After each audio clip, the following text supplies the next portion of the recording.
Crown Prince Christian of Denmark was born into unimaginable wealth and groomed to be the flawless future of an ancient monarchy.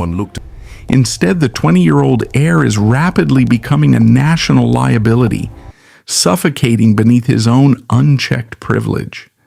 From his ties to a horrifying boarding school bullying scandal to reckless, champagne-fueled nightclub escapades, his reputation is in complete ruins. The royal establishment desperately tries to hide his incompetence behind doctored photos and staged appearances, but the Danish public sees the truth.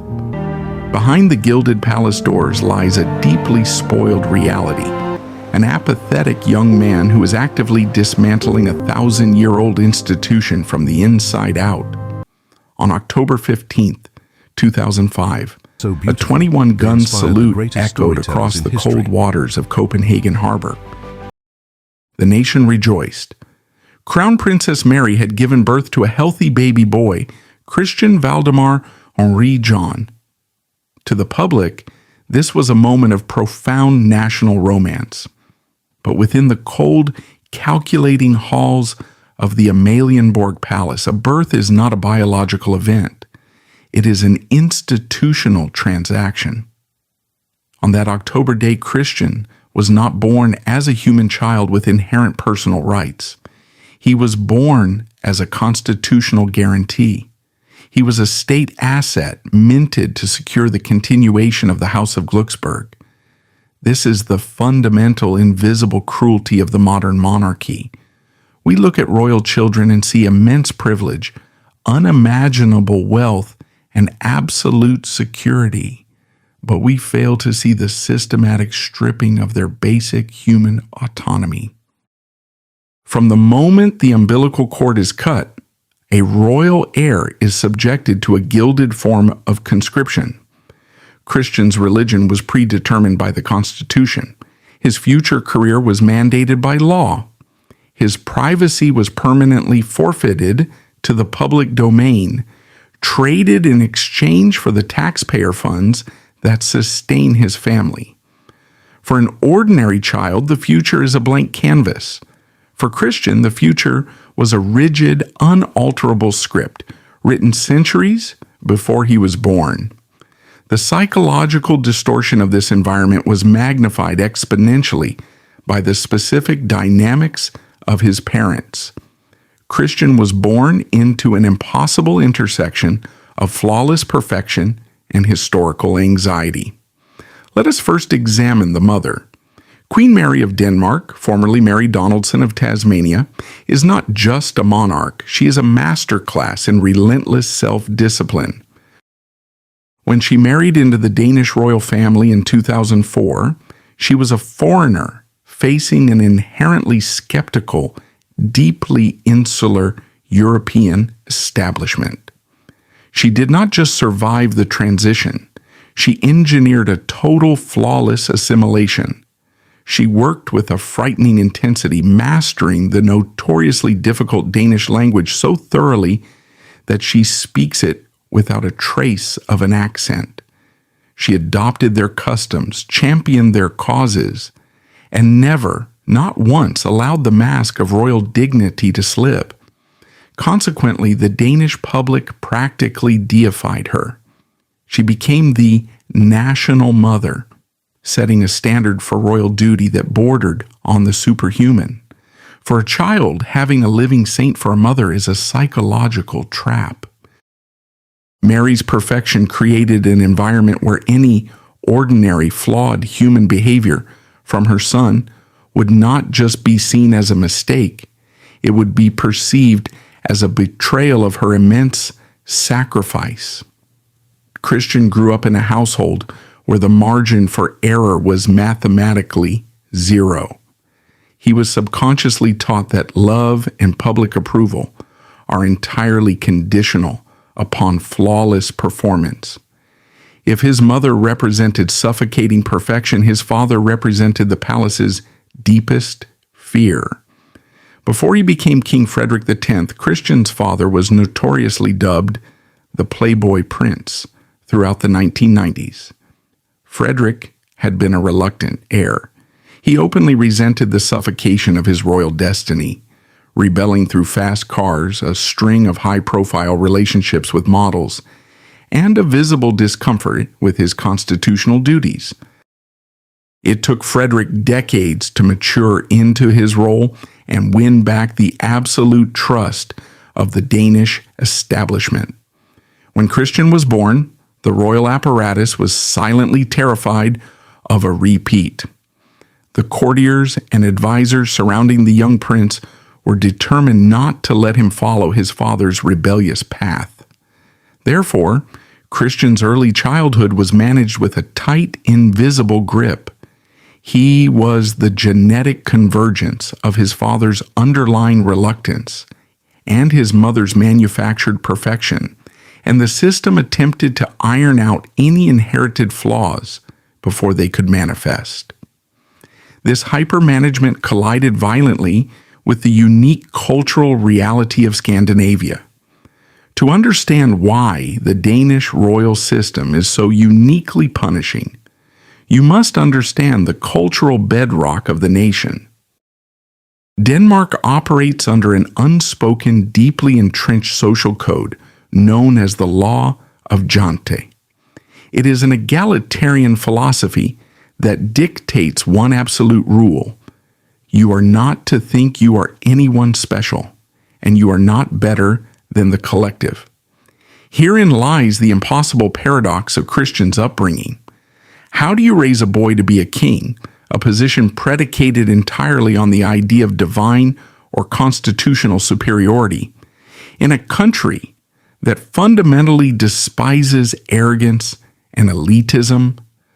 The palace's solution was to force an illusion of profound normalcy. In 2011, breaking centuries of royal tradition, Christian was enrolled in Tangled, a public state school in the municipality of Gentofte. The Royal Communications team spun this as a triumph of modern progressive monarchy. The future king was rubbing shoulders with ordinary Danish children. He was just like them, but he was not like them, and pretending otherwise was a psychological cruelty inflicted upon a young boy. Christian walked the halls of a public school accompanied by armed officers from the Danish Security and Intelligence Service. His classmates were instructed on how to address him. His teachers were acutely aware that they were grading the future head of state. The normalcy was entirely sterile, a theatrical production staged for the benefit of the press. Imagine the cognitive dissonance required to survive this environment. At home, Christian lived in a palace surrounded by servants, historical artifacts, and the constant reminder that he was destined to rule. At school, he was told to blend in, to be ordinary, to adhere strictly to the egalitarian rules of the law of Jante. If he acted too grand, he was arrogant. If he acted too ordinary, he was unworthy of his title. He was trapped in a psychological no man's land, forced to constantly monitor his own behavior to satisfy two entirely opposing realities. During these early, formative years, the pressure was invisible but constant. He was a quiet, observant child, often photographed holding tightly to his mother's hand, or looking somewhat bewildered at the crowds of thousands cheering for him on the palace balcony. The public adored him because he was a blank slate. He was a well-dressed, well-behaved child upon whom the nation could project their hopes for the future. But a child cannot remain a blank slate forever. As Christian approached the end of his primary education, the physical and emotional realities of adolescence began to set in. The quiet, compliant boy was beginning to realize the absolute, terrifying permanence of his cage. He was entering his teenage years, a time when every human being naturally seeks to forge their own independent identity, to push boundaries, and to discover who they are apart from their parents. For Prince Christian, independent identity was constitutionally forbidden. The system had spent the first decade of his life building a flawless, heavily guarded foundation.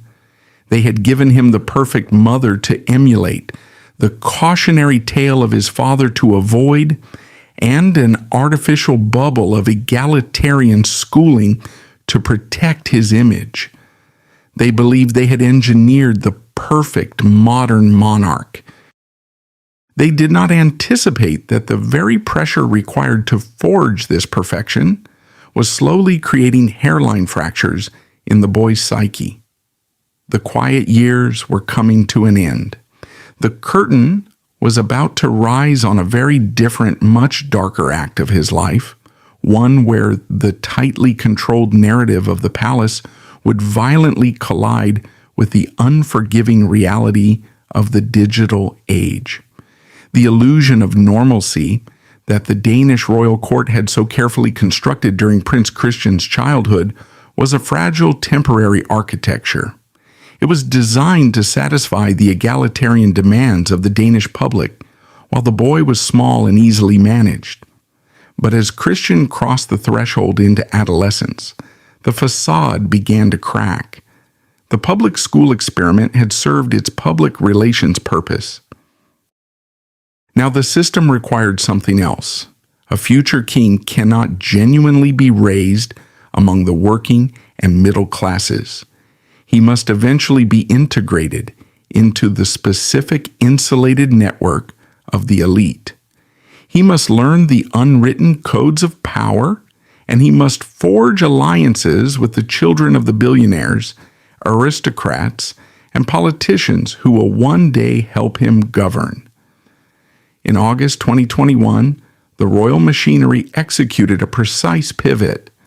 They removed Christian from the public education system and enrolled him at Herlufsholm school.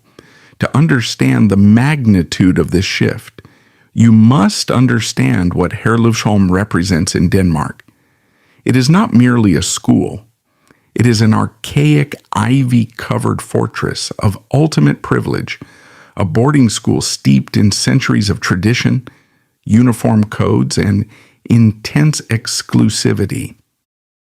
It is the closest thing Scandinavia has to Eton College.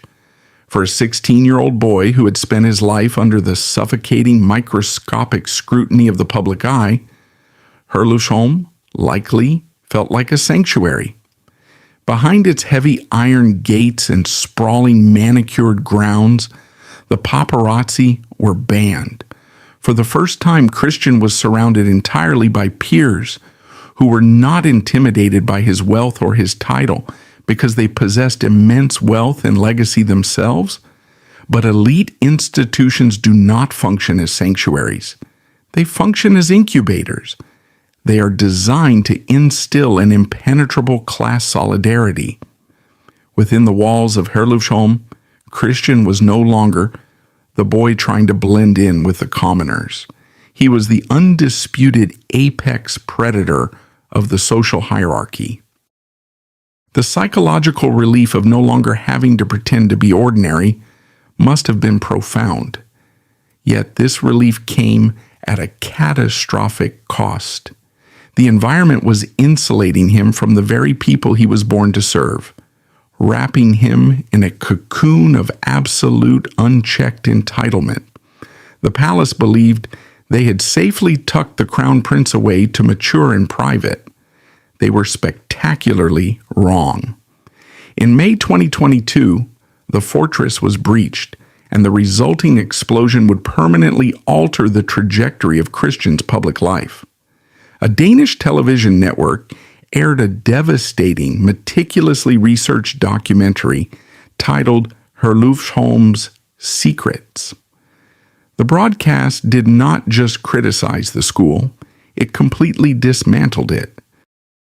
Former students came forward on camera, detailing a deeply entrenched systemic culture of extreme intimidation, physical hostility, and profound personal violations. The documentary exposed a toxic hierarchy where older students functioned as tyrannical enforcers, relentlessly targeting their vulnerable younger peers with absolute impunity, while the administration deliberately looked the other way to protect the reputations of the powerful families involved. The nation was horrified. The egalitarian, socially conscious Danish public watched in disgust as the grotesque realities of upper-class privilege were laid bare on national television. Prince Christian was not accused of participating in the mistreatment. He was never named as a perpetrator, but in the ruthless arena of public relations, nuance does not exist. He was the most famous student at the school. He was the literal face of the institution. Instantly, the public outrage bypassed the school's headmaster and focused directly on the Amalienborg Palace. The Danish people demanded an immediate response from Queen Mary and Crown Prince Frederik. How could the future king of Denmark, a boy who was supposed to embody the moral compass of the nation, remain in an environment that fostered such sickening cruelty? This is the moment the psychological trap of the monarchy snapped shut on Christian's teenage years. For a 16-year-old boy, school is his entire universe. His friends, his routine, and his sense of belonging were tied to Herlufsholm. Now he was caught in the crossfire of a massive national scandal, forced to watch his parents weigh his personal stability against the political survival of the crown. The royal couple's initial reaction was a masterclass in elite hesitation. Instead of immediately pulling their son from the school, Mary and Frederik issued a carefully worded diplomatic statement. They expressed deep concern, but stated they needed time to assess the situation. They were trying to manage the crisis without causing a disruption to the royal educational plan. They were trying to protect the institution. The Danish public saw right through it. The law of Janti struck back with vicious, unrelenting force. The public fury escalated from disappointment to open hostility. The citizens of Denmark, who paid the taxes that funded the royal lifestyle, felt completely betrayed by Queen Mary. The woman who had built her entire brand on protecting the vulnerable, who ran a foundation dedicated specifically to eradicating bullying, was now seen as prioritizing elite networking over the safety of children. The hypocrisy was glaring, and the public made it clear: if the royal family did not remove Christian, the monarchy's moral authority would be permanently broken. It took over a month of brutal, sustained public pressure before the palace finally capitulated. In late June 2022, Frederik and Mary announced that Christian would be withdrawn from Herlufsholm. The damage, however, was already done, and it was irreversible. The narrative surrounding Prince Christian had fundamentally shifted. He was no longer the innocent, smiling boy on the palace balcony. He was now permanently associated with a culture of elitist cruelty. The public had been forced to look behind the curtain, and they did not like what they saw. They saw a royal establishment that was deeply out of touch, willing to tolerate systemic abuse to maintain its own aristocratic alliances. But to truly analyze this crisis, we must look at the profound silent trauma inflicted upon Christian himself. Consider the psychological lesson the 16-year-old prince learned during those tense weeks in the summer of 2022. He learned that his environment was never truly secure. He learned that his parents, despite their love for him, were executives first and parents second. They had hesitated to protect him immediately because the firm required damage control. Most devastatingly, he learned that the public's affection was highly conditional, volatile, and capable of turning into intense hatred overnight. He was forced to bear the sins of a corrupt institution simply because he wore its uniform. He was the mascot, and he realized with terrifying clarity that the mascot is always the first to be sacrificed when the crowd turns ugly. This realization is a critical turning point in the psychological unraveling of a royal heir. When a teenager realizes that the system he serves is inherently transactional and that the public will eagerly tear him down regardless of his individual guilt, a deep self-destructive apathy begins to take root. If they are going to hate him for the title he holds, why should he bend over backwards to win their approval? If the gilded cage offers no real protection, why should he respect the bars? Following the Herlufsholm scandal, Christian was quietly transferred to Ordrup Gymnasium, a regular public high school, for his final year of secondary education. The palace desperately tried to reboot the narrative, returning to the old playbook of projecting normalcy. But the boy who walked into Ordrup was not the same boy who had attended public school as a child. He was older, he was bruised, and he was deeply cynical. The Danish media, sensing the blood in the water, tightened their perimeter around him. The grace period of his childhood was officially over. Every move he made was now scrutinized through the lens of the spoiled elite. The paparazzi began to track his off-duty movements.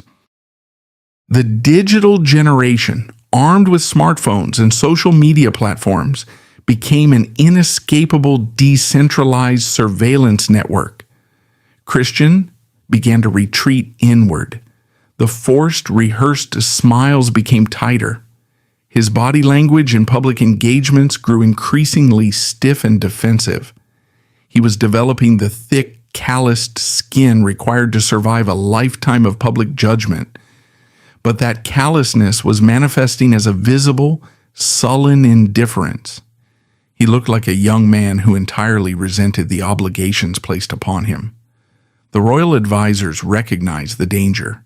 They knew they had a disengaged, unmotivated heir on their hands, and they knew the public was watching his every move with extreme skepticism. The pressure cooker was reaching its physical limit. Christian was approaching his 18th birthday, the most critical constitutional milestone in a royal's life. It is the moment a prince legally becomes an adult, capable of acting as head of state. It is meant to be a moment of profound national celebration, a demonstration of continuity, strength, and readiness. But Christian was not ready. He was a deeply conflicted young man, carrying the trauma of public humiliation, suffocating under the flawless legacy of his mother, and harboring a growing desire to simply escape the crushing weight of his own existence. The stage was set for his formal introduction to the world as an adult. The palace prepared a massive, glittering spectacle to reintroduce the crown prince to his people. They intended to blind the public with pageantry. They did not anticipate that the spotlight they were about to turn on would only illuminate the terrifying emptiness inside the boy, triggering a sequence of events that would shatter the remaining dignity of the Danish crown. October 2023 arrived with the relentless, unyielding momentum of a ticking clock. Prince Christian was turning 18. In the lives of ordinary young men, an 18th birthday is the ultimate threshold of liberation. It is the legal gateway to adulthood, independence, and the freedom to forge a personal destiny. But in the House of Glücksburg, this milestone represents the exact opposite. It is the moment the trap definitively closes. The Danish royal court orchestrated a staggering multi-day spectacle to celebrate the occasion. Kings, queens, and heirs from across Europe descended upon Christiansborg Palace. There were glittering tiaras, state banquets, and a televised gala that commanded the attention of the entire nation. The royal propaganda machine was operating at maximum capacity, aggressively projecting the image of a strong, unified monarchy, preparing its next generation for leadership. But if you strip away the velvet and the gold and look closely at the archival footage of Christian during those days, a much darker narrative emerges. His eyes were hollow, his smiles were mechanical, flashing precisely when the cameras pointed at him, then vanishing instantly into a tight-lipped grimace. He did not look like a young man stepping into his prime. He looked like a hostage being paraded before his captors. The psychological climax of this birthday was not the gala. It was a cold, formal procedure held within the Council of State, surrounded by government ministers and the reigning monarch, his grandmother Queen Margrethe II. Christian was required to sign a solemn declaration to abide by the Danish constitution. With the stroke of a pen, he formally consented to his own institutional captivity. He was now legally bound to act as head of state if called upon. He was officially the property of Denmark. For a teenager still reeling from the Herlufsholm scandal, signing that document was the ultimate confirmation of his gilded cage. He was formally accepting a lifetime of intense public scrutiny, legally binding himself to a duty he could not escape. He might have survived this transition if the timeline had remained stable. The palace plan was to give him a decade of relative peace. He was supposed to complete his education, undertake military training, and slowly mature into his duties, while his grandmother and his father bore the weight of the crown. But the elite establishment is inherently unstable, and the carefully constructed timeline shattered on December 31st, 2023. In her traditional New Year's Eve address, Queen Margrethe II dropped a political bombshell that shocked the entire continent. She announced her abdication. After exactly 52 years on the throne, she was handing the crown to her son. In January 2024, King Frederick X ascended the throne. Overnight, the buffer zone vanished. The protective shield of his grandmother's reign was gone. Christian was instantly elevated to the position of crown prince. He was no longer the heir in waiting. He was the direct successor, standing just one heartbeat away from the throne. The spotlight that had previously tracked his father now swung violently and fixed itself entirely on him. The pressure multiplied tenfold. Every time he stepped out of the palace, he was evaluated against the legacy of a legendary grandmother and the sky-high popularity of his perfectionist mother, Queen Mary. The psychological weight was crushing. How does a young man, already harboring a deep-seated resentment for his lack of autonomy, process this inescapable destiny? He cannot resign. He cannot protest. He cannot scream. So, he anesthetized himself. As 2024 progressed into 2025, the Danish public witnessed the rapid, messy emergence of the Champagne Prince. This was not a calculated rebellion. It was a desperate, uncoordinated attempt to assert control over the only thing he had left, his own physical body.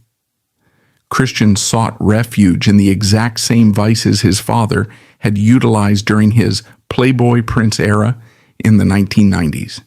He turned to the numbing comfort of high-end alcohol, loud music, and elite nightlife.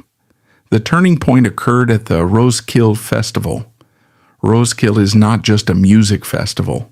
It is a Danish institution, famous for being the freest, most uninhibited gathering of youth in Northern Europe. It is a place where young people go to lose control safely. But a crown prince is never off duty, and he is never unobserved.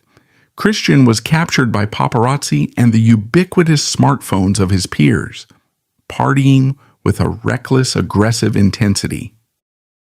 The images and videos flooded the internet.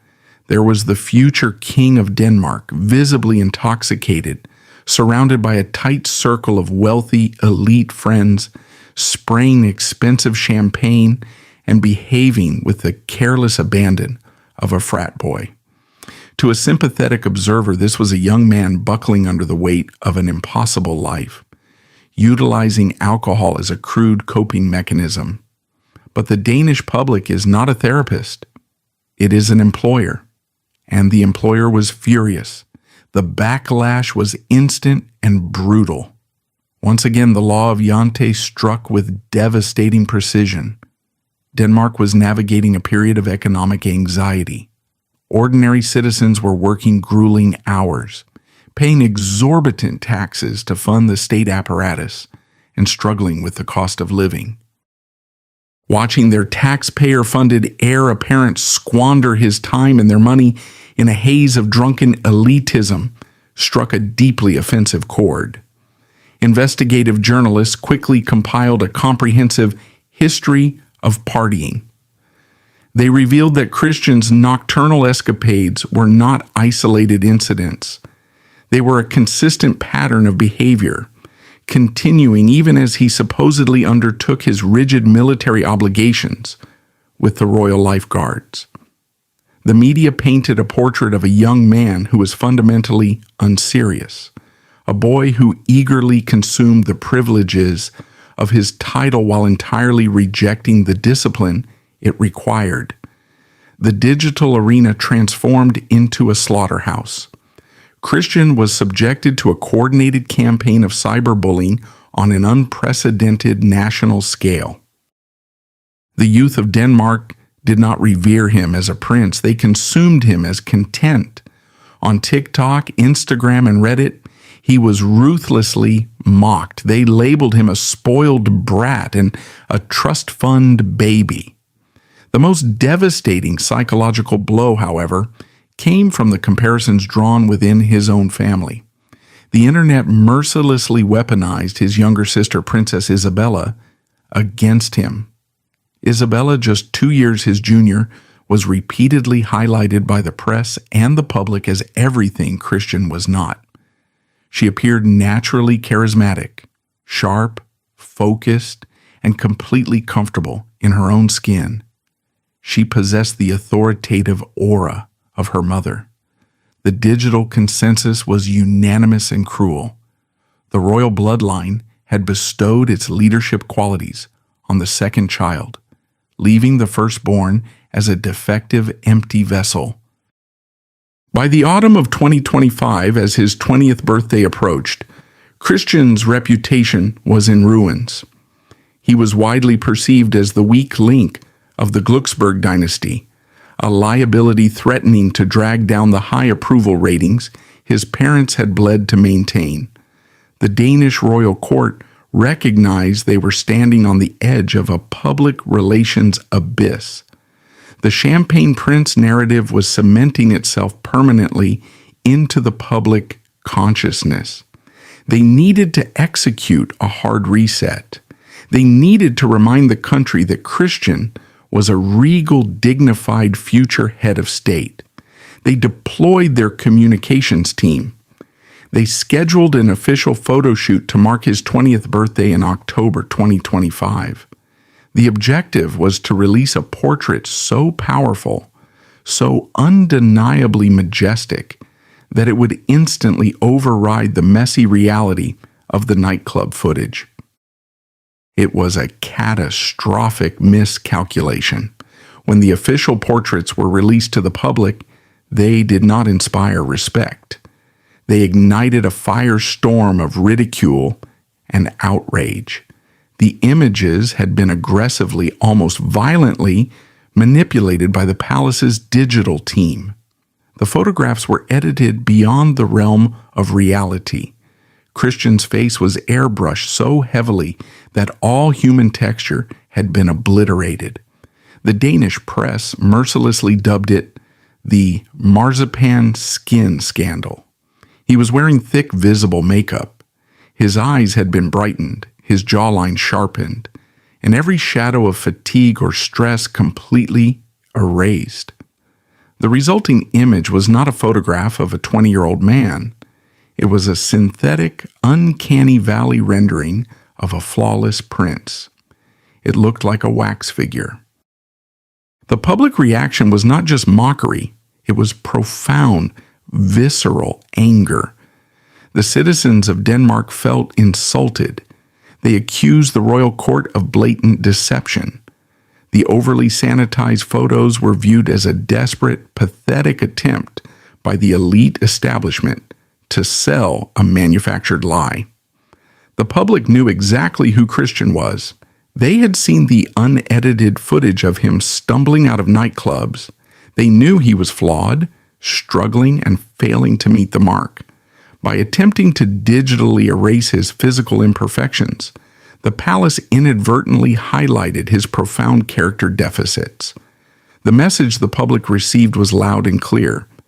The crown prince is so inadequate in reality that the institution must rely on extreme digital forgery to make him presentable. The Too Perfect scandal of October 2025 was the final nail in the coffin of Christian's youth. It proved that the royal machinery was completely out of touch with the modern era. You cannot gaslight a digital generation. You cannot use Photoshop to cure a crisis of leadership. Christian was now trapped in the ultimate paradox. When he acted naturally, he was condemned as a spoiled, drunken liability. When he allowed the palace to manage his image, he was condemned as a fake, hollow puppet. He was 20 years old, and he had completely lost control of his own narrative. He was a prisoner in a glass cage, surrounded by an audience that was no longer cheering but waiting eagerly for the glass to break. The monarchy was bleeding credibility. The working-class citizens of Denmark were beginning to ask the fatal question, why are we funding a system that produces a man completely disconnected from our reality? If this boy has never known a day of struggle, never had to earn a single achievement, and requires a team of publicists to digitally paint a face on him, how can he ever possess the empathy required to lead us? The crisis had moved beyond tabloid gossip. It had become a severe public relations disaster, steadily eroding the core credibility of the crown. Queen Mary and King Frederick X had to intervene, and their solution would expose the coldest, most ruthless mechanics of the royal institution. They were about to deploy a strategy of aggressive concealment, pushing the young prince into a crucible that would either force him to harden into a king or break him entirely. The fallout from the disastrous 20th birthday portraits in October 2025 forced a brutal reckoning within the walls of Amalienborg Palace. The marzipan skin scandal had proven that digital manipulation could not fix a fundamentally broken narrative. The Danish public had categorically rejected the airbrushed artificial version of Crown Prince Christian. The royal communication strategy had failed, and in the unforgiving realm of constitutional monarchies, a failure of PR is a failure of state security. The elite establishment realized that they could no longer hide the boy behind Photoshop or carefully curated Instagram posts. They needed to deploy a much older, far more aggressive tactic. They needed to force the boy into the suit of a man, and they needed to do it immediately. As winter descended upon Copenhagen in late 2025, the palace initiated a strategy of aggressive institutionalization. The goal was to override the Champagne Prince image by physically burying Christian under the heavy, visible machinery of the state. They decided to weaponize his constitutional duty.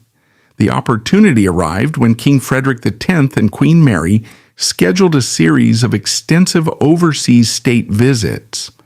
Under Danish law, when the monarch is out of the country, the heir apparent can be appointed as Rigsforstander, the acting regent. This is not a ceremonial title. It is a functional requirement for the government to operate. The regent must sign legislation, receive ambassadors, and officially represent the crown. For a prepared, mature heir, it is a routine exercise of power. For a deeply insecure 20-year-old young man currently despised by his own public, it was a terrifying public execution. The royal handlers dressed Christian in bespoke, dark navy suits. They pinned the appropriate insignias to his lapel. They seated him behind a massive mahogany desk in the Council of State room, flanked by senior government ministers who were decades his senior. The official cameras were brought in to capture the moment. The palace distributed the images directly to the press, hoping the visual weight of the Danish government would legitimize the boy sitting at its center. This is where we must deeply analyze the psychological cruelty of the royal system. Look closely at what was actually happening in that room. Christian was not leading. He was not governing. He was participating in a high-stakes, state-sponsored cosplay. He had no political power, no voice in the legislation he was signing, and no ability to alter the script. He was a biological stamp. The men in gray suits, the courtiers, the cabinet secretaries, the advisors, hovered just out of the camera frame, physically orchestrating his every move. They told him where to sit, where to look, and exactly where to place his signature.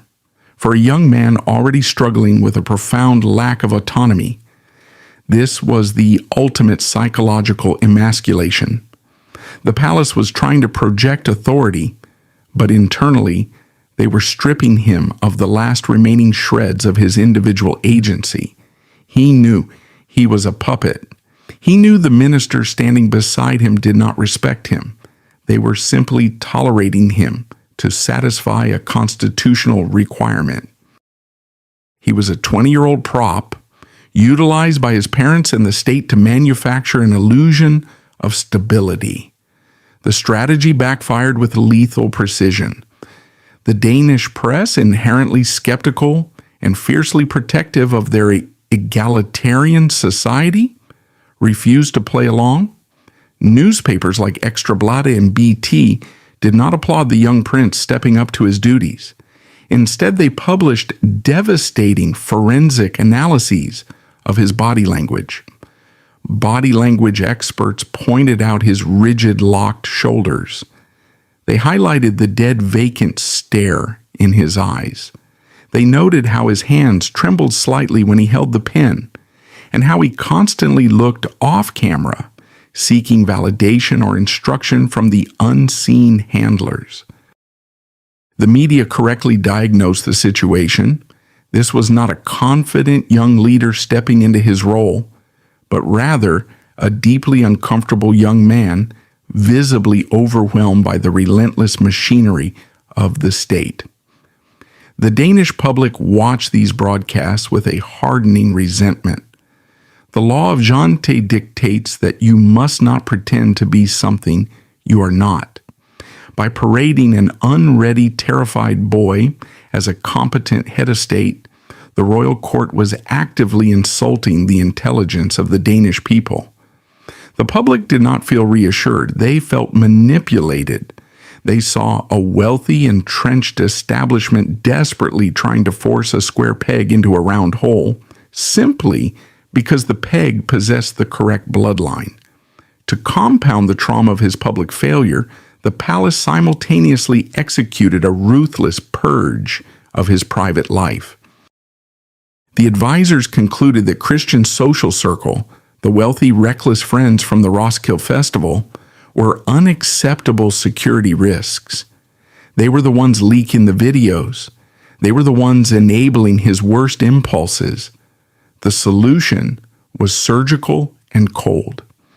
Behind closed doors, Christian's friends were quietly, firmly informed that their proximity to the crown prince was no longer permitted. Access was cut. The heavy iron gates of Amalienborg Palace swung shut, locking the reality of the modern world out and locking Christian in. His security detail was tightened, transforming from a protective shield into a surveillance grid. His movements were severely restricted. His digital footprint was aggressively monitored. Imagine the psychological isolation of this environment. In the early months of 2026, while his former classmates and peers were at university, making mistakes, falling in love, traveling, and discovering their identities, Christian was completely isolated in an 18th century palace. He was surrounded by priceless art, antique furniture, and a staff paid to bow to him, but he was entirely alone. He had no one to talk to who was not on the royal payroll. Behind the heavy doors of Amalienborg, Christian wasn't just being sheltered. He was being systematically silenced. The palace's archaic solution to modern scrutiny was to isolate him entirely, hoping the controversy would starve without oxygen, ignoring the psychological toll this sensory deprivation was taking on their future king. He was not allowed to be angry, he was not allowed to be depressed, and he was certainly not allowed to quit. He was forced to swallow his own psychological destruction, put on the tailored suit, and walk out to face a public that actively despised him.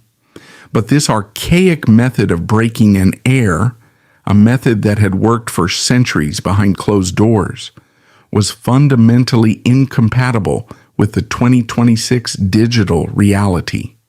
In the past, the palace could hide a troubled prince in a country estate until he matured or went mad.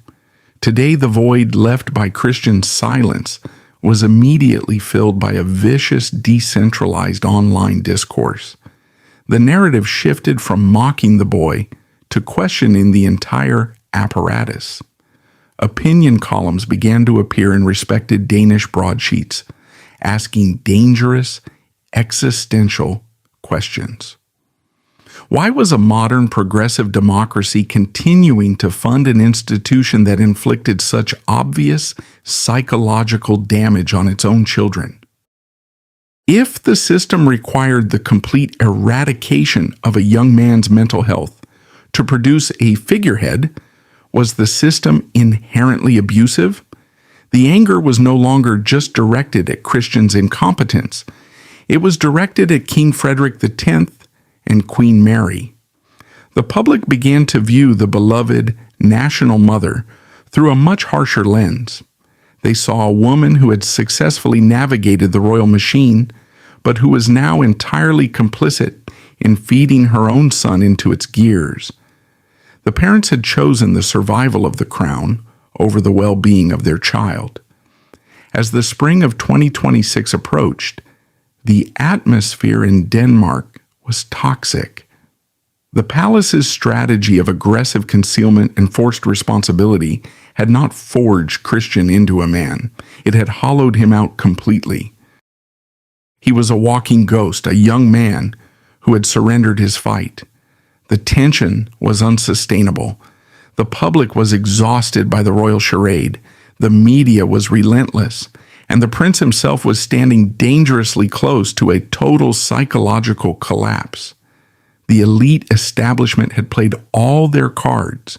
They had tried PR fluff, they had tried digital manipulation, and they had tried authoritarian lockdown.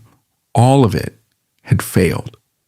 The stage was now set for the ultimate reckoning, a moment where the fragile facade of the Danish monarchy would finally meet the cold, hard reality of its own making. The spring and summer of 2026 brought a chilling, unprecedented silence from the Amalienborg Palace. After the disastrous attempt to force Crown Prince Christian into the role of acting regent, the royal handlers abruptly changed tactics. They pulled him entirely from the public eye. There were no more curated photo shoots, no more hastily arranged ribbon-cutting ceremonies, and no more attempts to manufacture a facade of competence. The elite establishment had finally collided with a terrifying reality. They possessed a product that the market completely rejected, and no amount of public relations spin could fix it. This period of total withdrawal marked the darkest psychological chapter in Christian's life. To the Danish public, he was simply missing, a convenient absence that allowed the nation to temporarily forget their embarrassing heir. But behind the thick, soundproof walls of the royal estate, a brutal existential crisis was playing out. Christian was not resting. He was decomposing under the weight of his own irrelevance. To understand the sheer cruelty of this isolation, we must look at the fundamental difference between his mother's success and his own catastrophic failure. Queen Mary survived and conquered the royal system because she chose it. She was an adult who consciously weighed the immense sacrifices against the historic prestige, and she volunteered for the assignment. When you volunteer, you possess the psychological armor of agency. You can endure the intense scrutiny because you agreed to the terms and conditions. Christian was never given a choice. He was not a volunteer. He was a conscript. From the moment he was born, his identity, his career, and his religion were mandated by the state. When the system tried to mold him into a leader, it relied on the archaic assumption that duty alone would be enough to sustain him. But duty is a concept of the past. In the hyper-individualistic landscape of the 2020s, a young man stripped of his personal agency does not rise to the occasion. He sabotages it. Christian's entire pattern of behavior, the binge drinking, the sullen indifference, the refusal to engage, was not merely the arrogance of a spoiled brat. It was a slow-motion, subconscious suicide of his public persona. It was the only rebellion available to a boy who was not legally permitted to quit. By late 2026, the royal court was no longer dealing with a PR problem. They were facing an impending constitutional nightmare. King Frederick X was in his late 50s. While he was in good health, the institution is designed to project a seamless, eternal continuity. The heir is supposed to be the understudy, ready to step onto the stage at a moment's notice. But everyone in Denmark, from the highest government ministers to the working-class taxpayers, knew that if Christian were forced to ascend the throne tomorrow, the institution would likely collapse under his incompetence.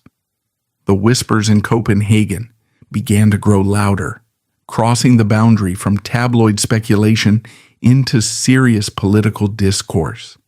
For the first time in modern Danish history, the word abdication was not being applied to the aging monarch, but to the young heir.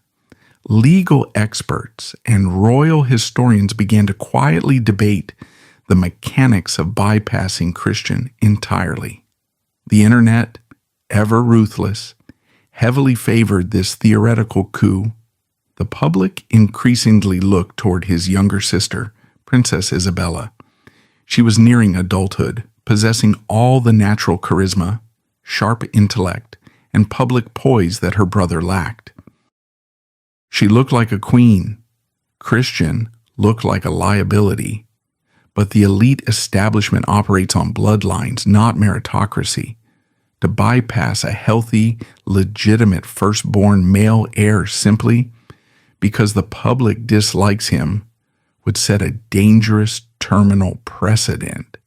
It would admit that the monarchy is subject to the whims of popularity, effectively turning a divine right into a reality television contest. The palace knew that if they threw Christian to the wolves and replaced him with Isabella, they would permanently shatter the mystical foundation of the crown itself. They were trapped. They could not fix him, and they could not replace him. This gridlock brings us to the ultimate, unforgiving verdict of the Nordic culture. The Danish monarchy has survived for over a millennium, not by being untouchable, but by maintaining a delicate, unspoken social contract with its people. The law of Jante, the Scandinavian doctrine demanding equality and humility, allows the royals to possess immense wealth and privilege, but only if they demonstrate an unyielding, grueling commitment to serving the collective. The public pays the taxes, and in return, the royals provide flawless, unifying leadership. Christian broke the contract. He demanded the privileges of his birthright while openly resenting the obligations. He flashed his wealth at music festivals while the nation grappled with inflation. He hid behind his security details and digital airbrushing instead of standing before his people with authentic vulnerability. In a society that values hard work and egalitarianism above all else, an arrogant, lazy aristocrat is the ultimate cultural offense. The tragedy of Prince Christian is that he is exactly what the system designed him to be. The elite machinery isolated him from reality, protected him from consequence, and told him he was destined to rule simply because he existed. They built a gilded cage and were shocked when the bird inside forgot how to fly. The establishment weaponized his childhood to project stability, and in doing so, they created a young man entirely incapable of weathering a storm. As we look toward the future, the horizon for the Danish royal family is deeply ominous. Crown Prince Christian is currently a king waiting for a throne in a country that actively dreads his coronation. Unless he undergoes a radical, unprecedented psychological resurrection, unless he manages to shatter his own entitlement, step out from the suffocating shadow of his mother, and forge a genuine, empathetic connection with the Danish people, his ascension will not be a celebration. It will be a national mourning. The elite system tried to manufacture the perfect modern prince. Instead, they produced the perfect warning. Crown Prince Christian stands as a harsh, unyielding testament to the limits of privilege. You can inherit a title, you can inherit a palace, and you can inherit a fortune, but you cannot inherit respect. And in the cold, clear light of the Nordic winter, respect is the only currency that keeps a king alive. The boy born to be a unifying symbol has become a polarizing figure, testing the limits of his nation's patience with its oldest institution. Whether he will find the strength to rewrite his destiny or simply buckle under the weight of his inherited crown remains to be seen. History is being written right now behind the closed doors of Amalienborg, and the ending is far from a fairy tale.